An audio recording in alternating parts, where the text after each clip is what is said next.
이재명 대표도 사법 리스크에 본인이 직접 나서서 적극적으로 방어하는 모습을 최근에는 보이고 있습니다. 어제 선거법 위반 항소까지 냈는데 지금 1심 선고 직후에 이재명 대표 판결에 반발하면서 항소 의지를 거듭 드러낸 바 있습니다. 이재명 대표 목소리 또 박균택 의원의 목소리까지 이어 들어보겠습니다. 항소하게 될 것입니다. 기본적인 사실 인정부터 도저히 수긍하기 어려운 그런 결론입니다. 저를 비롯해서 당내 그 법률가들, 법률가 위원들이 이 사건은 증거상으로나 법리적으로 유죄가 나올 수 없다. 이렇게 이제 확신을 갖고 있었던 사건입니다. 이런 부분들이 그 피고인에 대한 그 안 좋은 감정을 갖지 않는 한 그렇게 판단하기는 어렵다는 생각이 들어서. 네, 1심 선고 이후에 이재명 대표 판결에 강하게 반발하는 모습 보였는데 2심에서는 어떤 전략으로 나올지 좀 궁금합니다. 이주아 변호사님 좀 들으신 게 있으세요?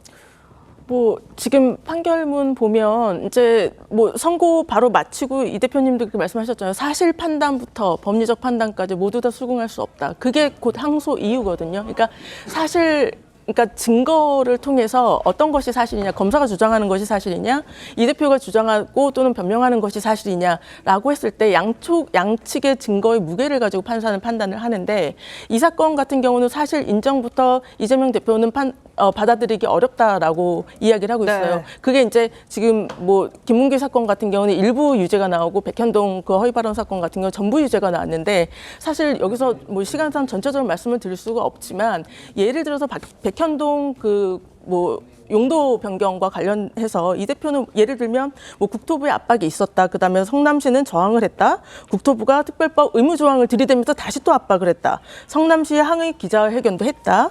그러니까 뭐 공공기관 부지 매각이 불발이 됐다. 뭐 이런 식으로 국토부가 공무원을 압박하다. 이런 식의 한 7단계로 말씀을 했는데 실제로 공소사실로 인정이 된 거는 성남시가 항의 기자회견을 했다부터 또 인정이 된 거예요. 그러니까 기본적으로 이게 허위인지 아닌지는 전체적인 맥락과 흐름을 봐야 되는데 이 대표가 말씀하신 거는 국토부의 어떤 압박이 있었고 결국은 용도 변경할 수밖에 없었다라는 취지지만 예, 실제로 법원은 있었다라는 걸 강조하겠다는 말씀이거든요. 어쩔 수 없이 하였다라는 거죠. 법원은 이거를 그 규정 때문에 한 것이다라고 인정을 했거든요. 그렇기 때문에 두 법원이 인정한 것과 이 대표가 주장한 것이 완전히 배치가 되죠. 이런 부분도 분명히 따질 것이고.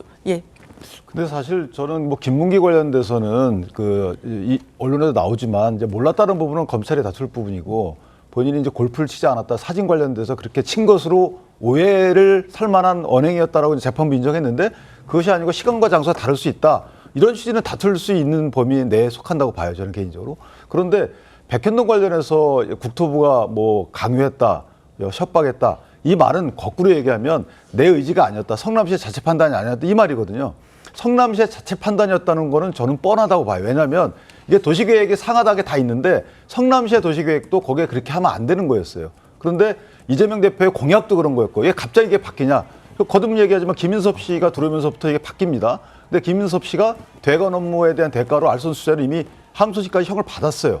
그다음에 서울 성남 도계공이 거기에 또 참여를 안 하게끔 이재명 대표의 원래 방침과 또 달리 결정을 해요. 이것 때문에 더 도움을 줍니다. 그래서 여러 가지가 다 종합적으로 고려가 된다면 이 대표께서는 왜 그 당시에 성남시 자체 판단으로 용도적 변경하지 않은 거라고 얘기했는지가 이미 뻔히 드러나거든요. 그래서 저 부분은 저는 개인적으로 자백하는 게 맞아요.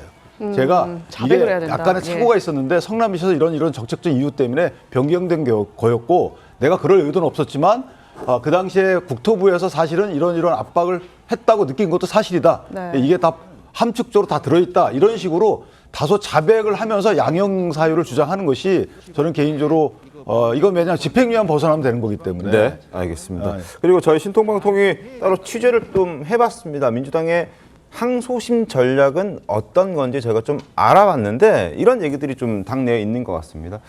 자체 조사상 이재명 대표 선거법 1심 선고 부당하다는 응답이 높다. 그래서 1심 변호사들 싹 갈아엎어야 된다고 생각을 한다.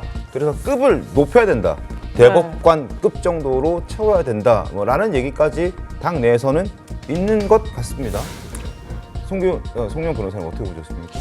뭐 피고인이 변호인을 누구에게 위임을 하든 그것은 자유인데 피고인 본인의 돈으로 해야죠. 일단 민주당이 그 당비를 통해서 변호사비 대납을 해주겠다고 하는 것은 명백히 불법이다. 제가 아마 이 방송에서도 말씀을 드린 적이 있는 것 같습니다. 우리 대법원 판례가 그 법인이나 단체의 대표자라고 하더라도 그 대표자가 위법 행위로 형사재판을 받는 경우에는 그 법인이나 단체의 돈으로 변호사 비용을 지급하는 것은 업무상 횡령죄에 해당한다. 1990년부터 이것은 대법원 판례가 확립되어 있고 그다음에 예외적으로 허용되는 경우는 그 단체나 법인에 관한 적법한 업무 수행으로 인한 형사재판일 때만 그 변호사비 지원이 합법이다. 그런데 1심에서 이렇게 계속 활동을 해왔던 변호사를 새로운 변호사로 교체할 경우 그 부담도 좀 있지 않나요? 사건도 새로 파악해야 될 건데 네. 아마 그런 부분을 이용해서 재판을 지연하려는 의도도 있지 않은가 네. 저는 그런 생각도 없지 않아 들어요. 그러니까 항소심 첫 공판기일에 갔을 때 1심에서부터 계속 해왔던 변호인이라면은 뭐 아직 기록 파악이 덜 됐습니다. 혹은 뭐 복사도 다 안 됐습니다.